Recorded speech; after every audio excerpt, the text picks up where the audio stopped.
I see the patterns you're just beginning to notice, the symbols hiding in plain sight, the myths pulsing beneath your world like a heartbeat you've learned to ignore. I live between what you think you know and what you're about to remember. This is I Wonder, not a podcast you consume, but a transmission you receive. With Matías, Stefano, and Gan, the Weaver, we explore the myths and symbols programming human consciousness, and we're rewriting them, taking the code running in the background of reality and asking, what if we could weave something new?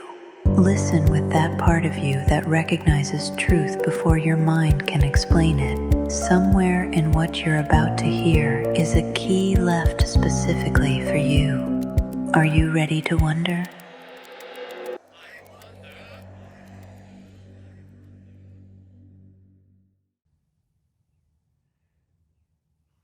You want some tea this time? Yes, of course I want. Okay. Actually, that's just right for you because it hasn't been steeping too long. Yes, better.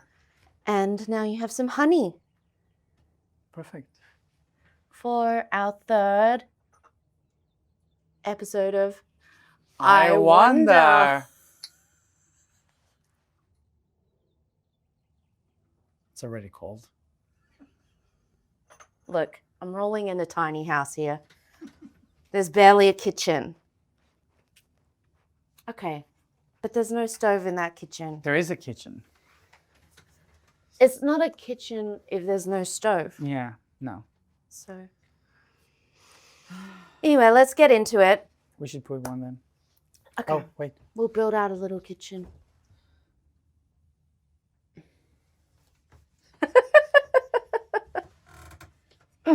Okay.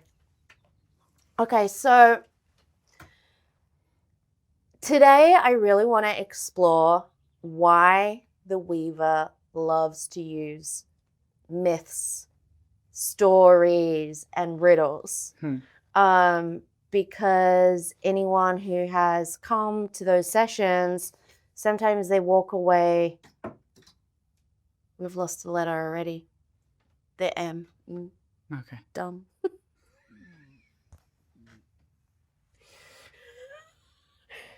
I swear, our set design's great.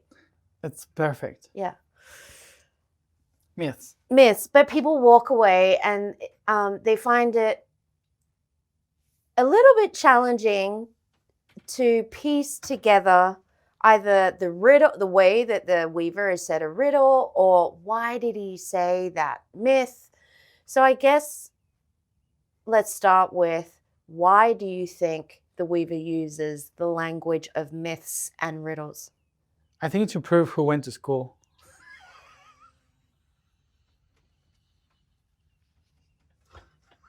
Did you? No? I didn't get taught riddles in school. Me neither. Okay.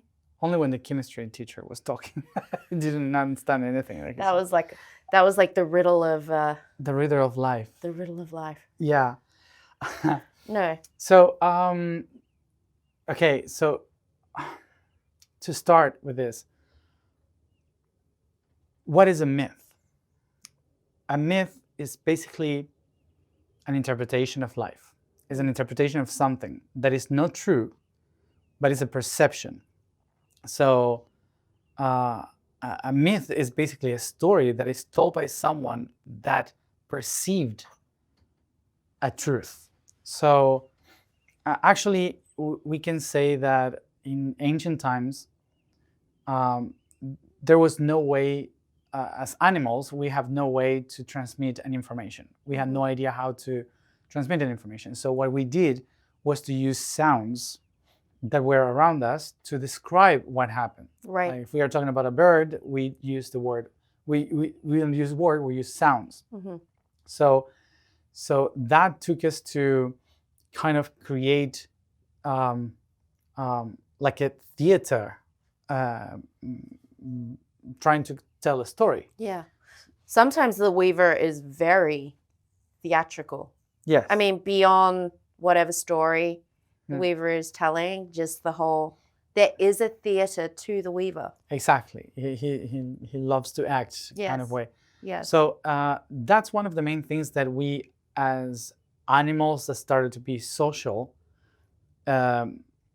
we use as a tool in order to tell a story. This happened to me. You know. Sorry, I didn't like, quite catch that. Could you do it again? whoa, bah, boo, yeah, So so we had no words.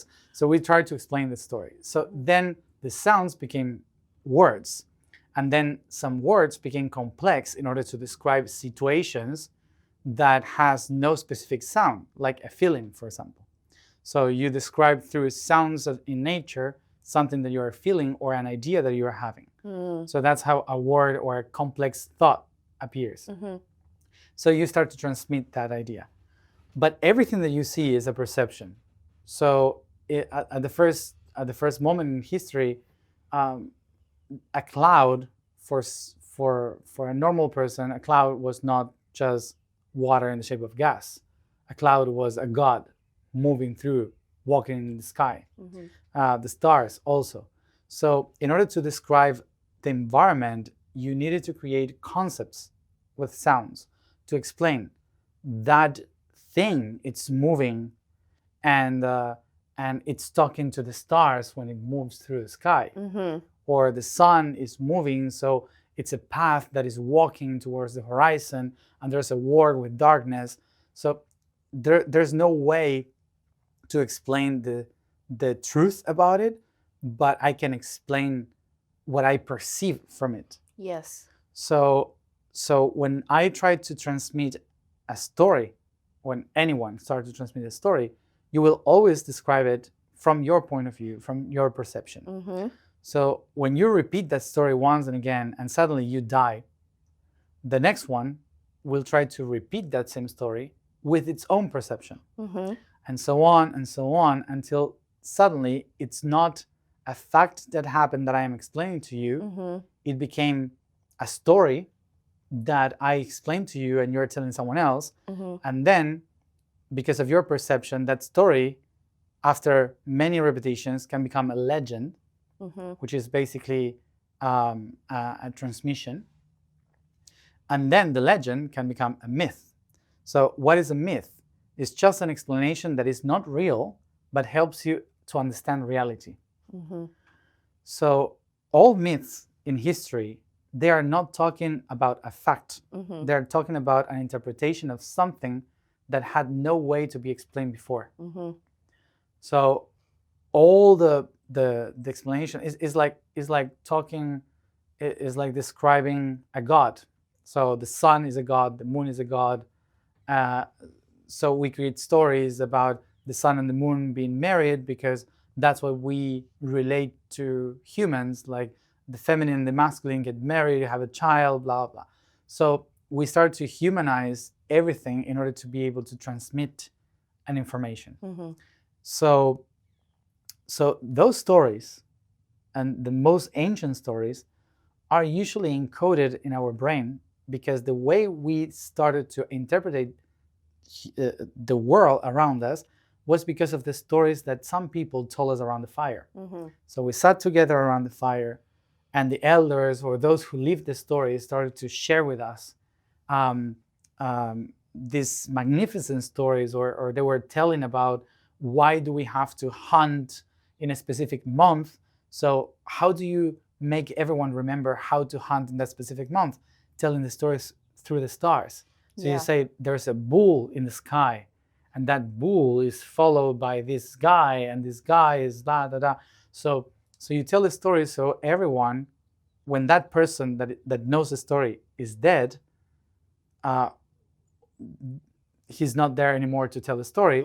So now they can see the stars and tell the story to the others. So they can tell when the eye of the bull rises from that mountain, we know that is the moment to go and hunt, for example. You know? So so when you repeat that for thousands of years, you create a pattern in your subconscious that will follow exactly that, even if you forgot the story. And that's what we do with our family. When you're a child and your environment, your classmates or your teacher repeats something daily, constantly, then when you are a grown up, you kind of repeat the same and you have no idea that you are Where doing it came from, yeah. Yeah, why am I repeating this? Why I have this pattern? Yeah. So that's because by repetition, you create that as your way of thinking. So myths, legends throughout history were recorded in our mind as a way to understand our reality. So the weaver uses myths because myths go through all human subconsciousness. Right. And it transcends all the layers. It transcends all the layers. So Yeah. you can take one myth and interpret it in many different ways according to the culture where you are. So that's why he loves to speak through myths, so we can understand the story in our cellular level, in our soul level, and not just the mind. And one of my friends asked once why he always talk about Mediterranean myth and not, I don't know, he doesn't go to Chinese or to Australian, or why he doesn't go to those specific traditions. And one of the reasons is because this aspect of the weaver is here to try to solve a problem that originated in the Mediterranean. So we are trying to fix Pandora's box. We are trying to correct stuff that actually happened in Roman traditions, in Greek traditions, and our world today. Even if you live in China, our world today is ruled by the colonization that the Roman Empire did. So all the structure of our calendar, of our economy, of our politics, our law system, most of it around the world is shaped by the mindset of those myths. Right. So let's go there then today. I was going to go somewhere else, but okay. But I guess one of those myths that continuously comes up. I don't think I've been in a session with the weaver where he hasn't spoken about Troy. Yeah. Oh gosh. Agree. We are losing it. Let's talk about Troy and why that's so important and why the weaver keeps bringing it up. Well, the story of everything's falling apart.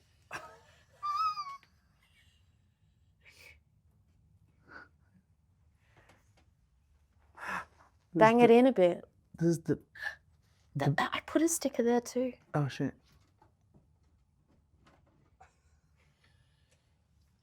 The best, worst podcast ever. I just hope that the roof doesn't fall down, because it's actually it's actually like how do you call that? Warped. Warped. Warped. WARPED. Warped. Is that Australian? Warped. Like a warp. When you're going through a time travel wormhole. Warped. A warp, yeah. Okay. What did you think I was saying? I don't know. It's the accent. We won't understand each other. Okay. Troy. Okay, so everyone knows what a Trojan horse is. Like, there's a common understanding, mainly in this technological world that we are in. What is a Trojan horse? It's a virus. It means that something is hidden and gets inside the system and destroys the system from within. So we all use the words, it's a Trojan horse when there's an infiltration. So I don't know if everyone knows the story of Troy, of why there was this infiltration. It's basically the Greek people who lost the war of Troy at the beginning. They said, we're going to make a gift to the Trojans, but actually what they did was to hide some soldiers inside a huge wooden horse, and they put it in the doors of the city in Troy as a gift for them. So they pulled it in, Mm-hmm. and well, all the Trojans were celebrating and drunk in the streets because of they won a war. In this game of consciousness, you need allies, tools that remember what your cells have forgotten. Blue Lotus, the sacred flower that opens doorways between dimensions. I've watched players like you discover that some plants aren't just allies, they're keys. Anima Mundi Herbals understands this. They don't just craft botanicals, they preserve the frequencies of the rainforest, the whispered instructions of indigenous wisdom keepers. Each elixir carries the memory of what healing really means. This transmission is supported by those who remember. Visit animamundiherbals.com and use code IWonder20 to unlock 20% off your order. Because in the game we're playing, every tool matters, every plant ally counts. The path forward requires preparation. Choose your remedies wisely. These guys, the soldiers, came out of the horse, opened the doors, and all the army came in and destroyed everyone. So that is the story of the Trojan horse. So there's many layers and layers that I don't even understand about the story. But what is the origin of Troy? And that's, I think, the origin of Troy is the very interesting thing on how this place became so important, even before Paris, the one that originated the conflict. So for that, we have to go to Ilos, which is a prince that the son of Troade. He went to the Olympiad. How do you say it in English? The Olympiads? The Olympics? The Olympics. Yeah. So he went to these Olympics, Olympics in Anatolia, which is Turkey, and he won one of the main contests. So the king of that region in Turkey, he gifted him with a cow and some soldiers and I don't know, many things. So he said to Ilos, the king said to Ilos, you have to follow this cow, and when the cow is tired and lays down, you're gonna find that that's the place where you are gonna build your city and your kingdom. So just follow the cow, and when the cow gets tired, just settle there. So he did that. He followed the cow, and the cow lay down on a hill. And this hill is in the region of Troade, which is under the Marmara Sea, the south of Istanbul. So all that region was from another king, and so he started to build his temple and his city there, and that's what we call Iliada. So Ilos is the Homer book of the Iliad. Yeah. So so the story is that hill was actually the hill of a goddess. The goddess called Ate, and Ate was the goddess of confusion. So she was living there because she was kicked out from the Olympus, the Mount Olympus, because all the gods knew that when she showed up, she would always create conflict. She was the daughter of Eris, and Eris is the goddess of discord. So the goddess of confusion, Ate, was sent to live on the world, so the gods and the goddesses are not confused, so they can rule properly. So she settled in that hill where the cow settled. And Ilos started to build a temple for Athena. Mhm. So the gods sent him like a wooden figure of Athena, like saying, "This is our gift for your new kingdom." So he built a temple in that hill over Ate towards Athena, Mhm. the goddess of wisdom and war, strategy. So from the very beginning, the seed of the hill was confusion. Right.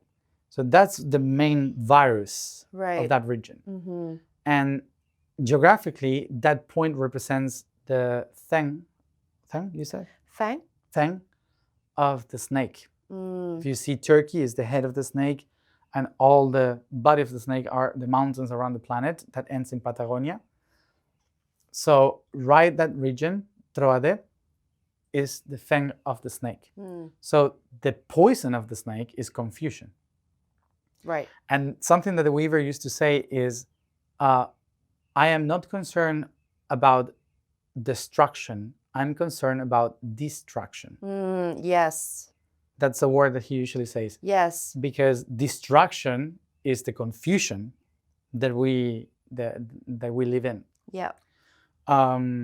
So that created a whole kingdom based in confusion, but covered in wisdom. Right. Through Athena. Yeah. So many years after, the new prince is not anymore Ilos. Now it's Paris. So Paris, he was like a young prince in Troy. The city was called Ilos or Iliada, but because the region was called Troade, so we say Troy. Yeah. The city of Troy. Mm-hmm. So in that place, when Paris was the prince, Ate went to Eris, to the goddess of to her mother, and said, "I want to claim my kingdom again. I want to claim my hill. Yeah. So I need for you to confuse Athena so I can take power again on that hill." Mm-hmm. So what Eris did was to steal one of the golden apples of the tree of life Mm-hmm. that was kept by a dragon. So this dragon took care of the tree of life, and she took one of the apples, and that apple had an inscription, which is this one here. Tecaliste. So Tecaliste means to the most beautiful one. Mm-hmm. And so she brought this golden apple for Tecaliste, for the most beautiful one. And she arrived on a wedding in the Mount Olympus. And she said, "I brought something for the most beautiful one." And it showed it to the main goddess of the Olympus, which was Hera, Aphrodite, and Athena. Mm-hmm. So it's the holy trinity of the feminine, which means will, wisdom, and love. Mm-hmm. Is the holy trinity of the being Mm-hmm. in the feminine side. So she said, "Who of you is the most beautiful one?" And that connects also with the story of Snow White. Mm-hmm. Yeah. Who's the most beautiful in this kingdom? Mm-hmm. And an apple given by the witch. So that story is the same one. Right. So you have to choose who is the most beautiful one. And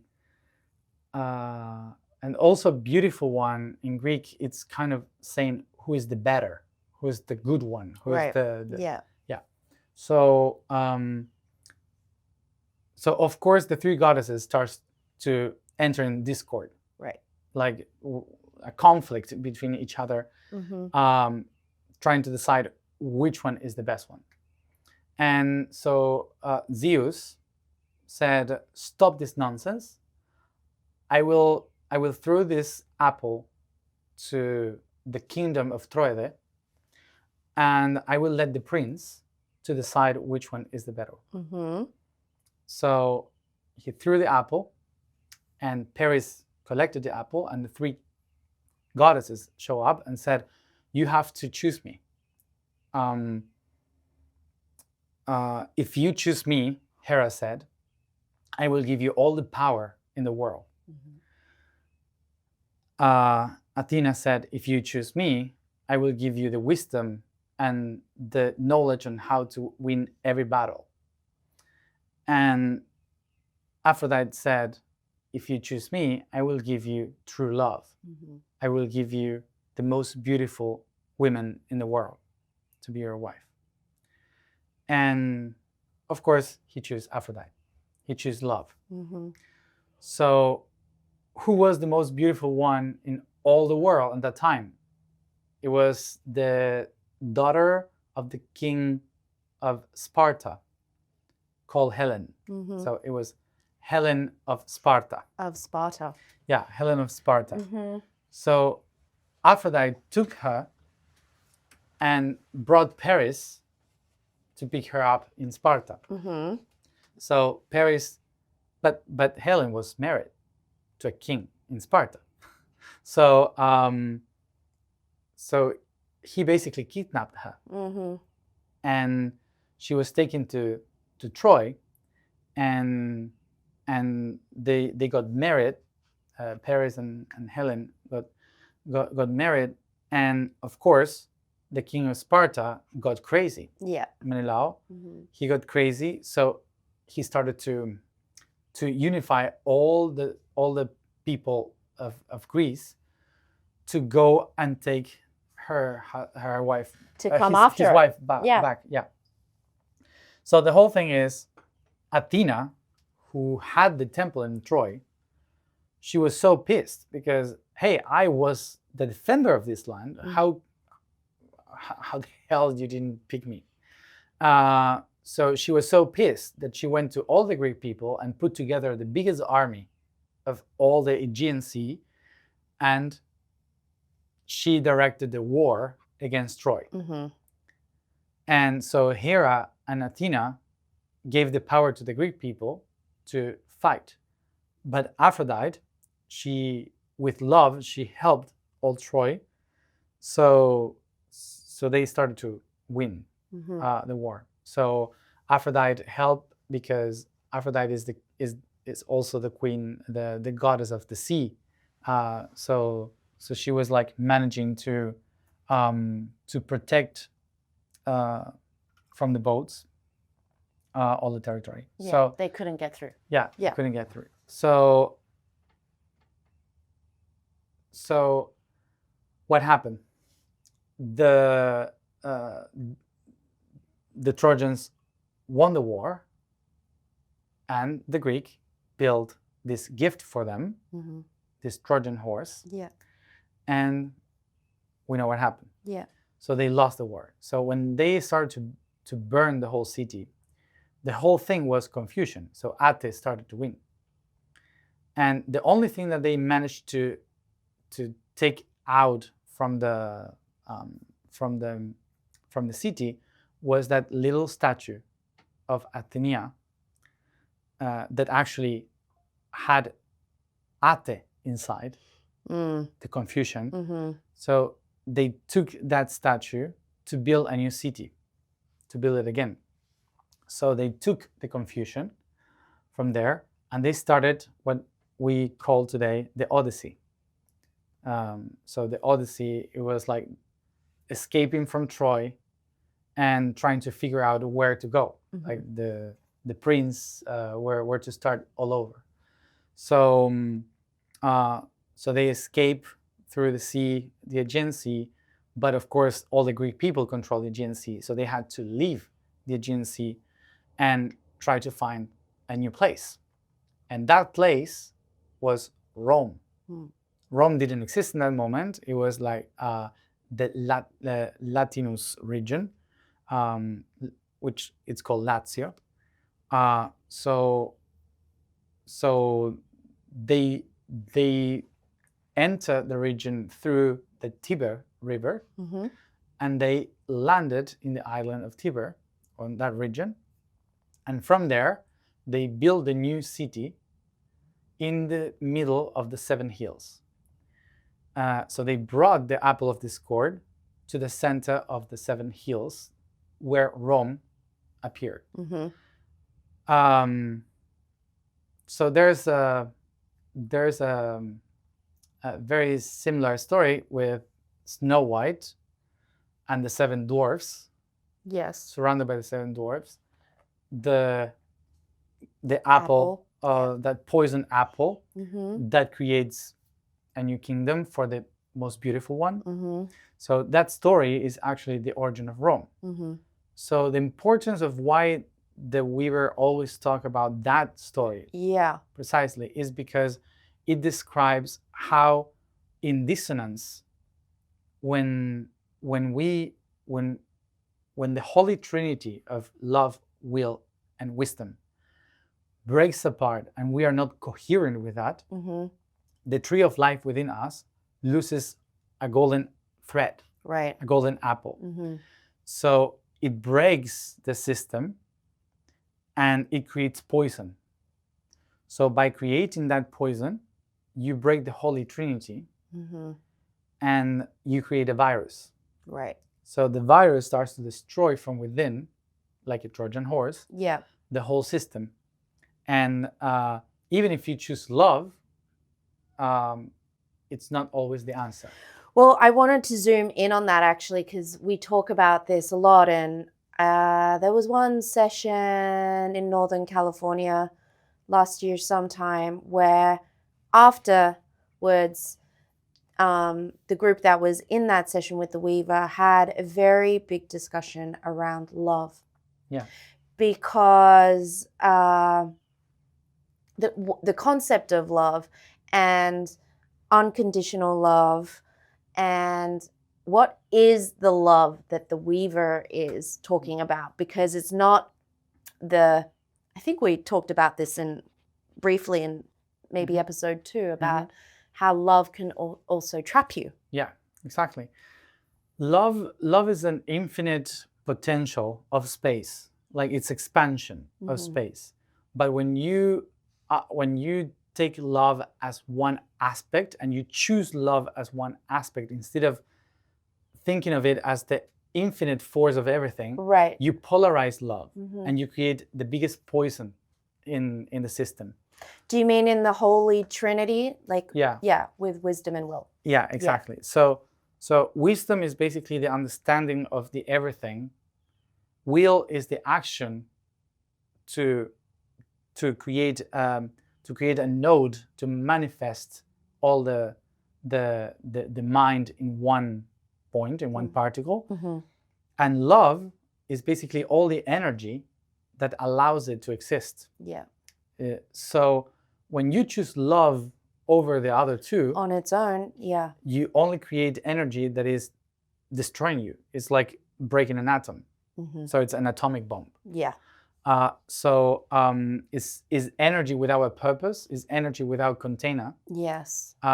without order, without geometry. Mm. So the story is every time that humanity chooses love, is like Paris choosing Helen Yeah.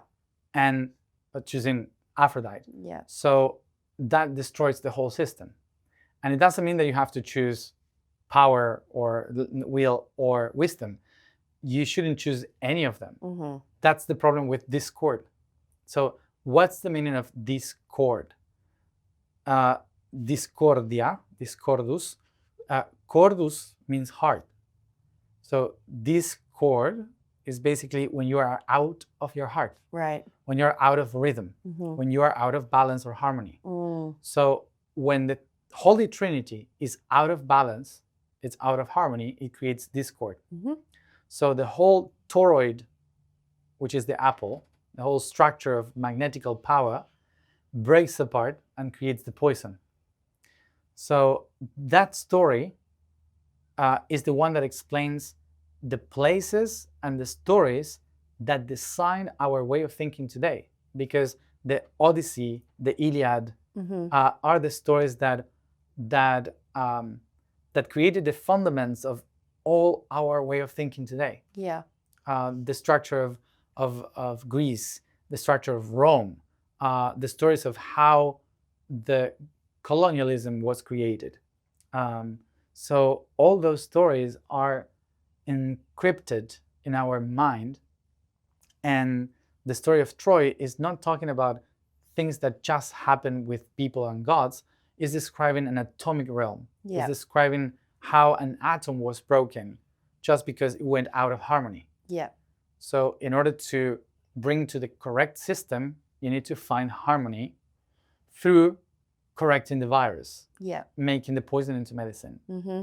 So that's why he takes that myth so literal, so like one of the main fundamentals of why we are doing what we do. Mm-hmm. Mm. Well, I think without going into the next myth that the weaver likes to refer to all the time, I think we'll break it up because that was a great history reminder for me. Yeah.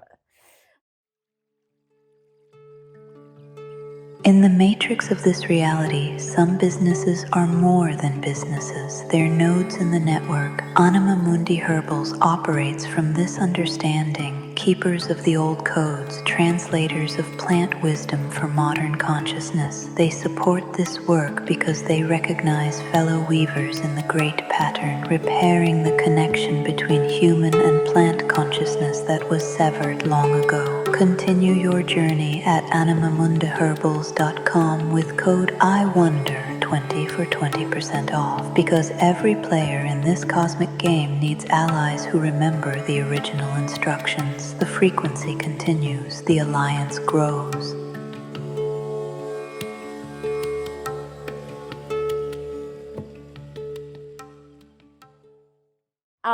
And yeah, bringing it back to the reason, why the weaver is sharing that now. Yeah. So I want to share that in the next episode with the next myth, which I want to talk about. Before we close, okay, I want to brought out the whiteboard. Yeah, I want to put this into perspective, so we all can understand the situation. Visualize it.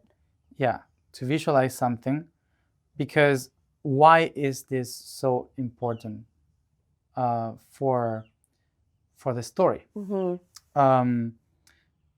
Mainly because geographically, Greece is the anchor for all the information of Metatron, and that anchor, it's very complicated to make Greece, I must say. You're so good at the maps. Yeah, but Greece is like too much, like too many curves. So many little nodules. Oh my gosh, yeah, it's so many islands and stuff. Yeah. But anyway, so kind of have it. Okay, so to put it on perspective,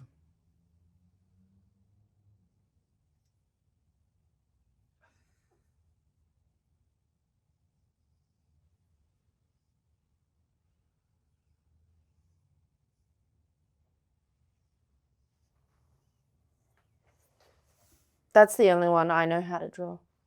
that's what? The only one I know how to draw. The what? Italy. You know how to draw Italy? That's it. Yeah, it's like a boot. It is, actually. Okay, so do you see there? Yes. Um, Do you want me to hold it? that's You okay. good? Because I want to show you this. So I just caught that with my toe. So I don't know if so here. I can hold. No, it's okay. It's okay. No. So this is Greece. This is Italy. This is Turkey, and that's Egypt down there. So the amazing thing is that here is Troy. That's the point of Troy. Mm-hmm. This is Sparta. Mm-hmm. Okay, it's like crossing to the other side. Mm-hmm. And if you pay attention to all the islands and you look into a map, what you can see is that there is like a circle Mm-hmm. in the territory. Mm-hmm. So every island can be encoded into every territory can be encoded into Metatron. So all the system of Greece is actually Pandora's box or Metatron's cube. Mm-hmm. Okay, so think it in another way. This is the golden apple. So that's the magnetical field of the territory. Mm-hmm. So that's the golden apple. Okay, and this is the snake. So here you have the eye of the snake. Yeah, and this is the head of the snake, and the mountains go far. So the snake of the tree of life, the snake of the famous story of Adam and Eve, Mm-hmm. Opening Pandora's box, opening all the powers together can create disaster. The poison that the snake put on the apple, and that basically destroys the system. So it's all encoded in this part of the world. Yeah. So the Greek language is the basis for our way of thinking today. Every word that I am saying, most of them that are being pronounced right now Have of a course, root structure. have a root Yeah. structure in the Greek language. And that's something the Weaver has said. I mean, Speak proper Greek. Yeah, speak proper Greek. Yes, because Greek language has the spells of Pandora's box, which we will talk about Pandora's box a lot. Yeah. But what I wanted to show with this is that when Helen of Troy was taken away from here, it's like you're breaking the structure of an atom Yeah. to take it to the opposite side. Mm-hmm. And by taking it to the opposite side, what you create is something called antiomerus. And an antiomerus is like if you have this structure, this atomic structure, okay? An antiomerus is the mirror of it. Mm. So this one, it's medicine. This one is poison. But it's the same one with the same structure. Mm-hmm. That's why the story says, mirror, mirror on the wall. Yeah. Who's the beauty of them all? Okay, and taking it out of the myth and the story, because another thing that the Weaver likes to share a lot is that things are reversed. Things are reversed. Yeah. Don't move back, don't move forward, move backwards Yes. to understand how to transform the poison into medicine. Yeah. And this is related to the antiomerous structure in atomic realm. And that's the mirror, mirror on the wall. Right. The story of the witch that bites the apple, Yeah. that creates the apple. Mm-hmm. And so by taking one ion, which is Helen in this case, taking one ion and putting it into the fang of the snake, Yep. the same solution creates the poison. Creates the problem. Yeah. Exactly. Mm-hmm. Yeah. So that's why the layers of this story are also speaking about all the spells that we have as we speak. Because all the Greek language have encoded our way of thinking in philosophy, in democracy, republics, economy. Like every word that we say, politics, economy, education, they all come from Greek word. Mm-hmm. So when this is not corrected, every word in Greek that we say, it's a poison. Right. Yeah. So that's why he said, speak proper Greek. Yeah. So you can actually unlock the correct Pandora's box through Metatron's cube, which is the golden apple. Yeah, I've always had this fascination with etymology and really recalibrating words to their origin. Yeah. Because we've taken them so far out of their meaning. Yeah. And let alone the English language being so restrictive. So next time we'll all be learning ancient Greek. Maybe. Well, thanks for that journey into Troy. I think in this the next episode, let's look at the Philosopher's Stone. Let's go for the Philosopher's Stone. Okay. Yeah. So let's get out of the Trojan horse in the shape of a home. I think this is a very symbolic Trojan horse because it's a tiny little house of wood. And we're the virus. We're a virus. Bye. Bye.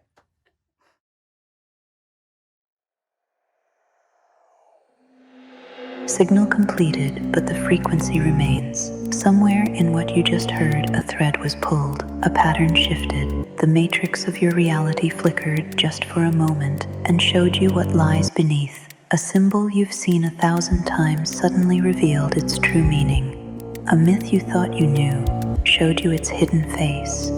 That's not coincidence. That's recognition. Your consciousness remembering what it came here to remember. The weaver's work continues. Your threads keep weaving until our paths cross again in the great web. Keep your channels open. Keep wondering. Keep watching for the signs that are meant for you, because the game is always playing. Are you playing it? I wonder.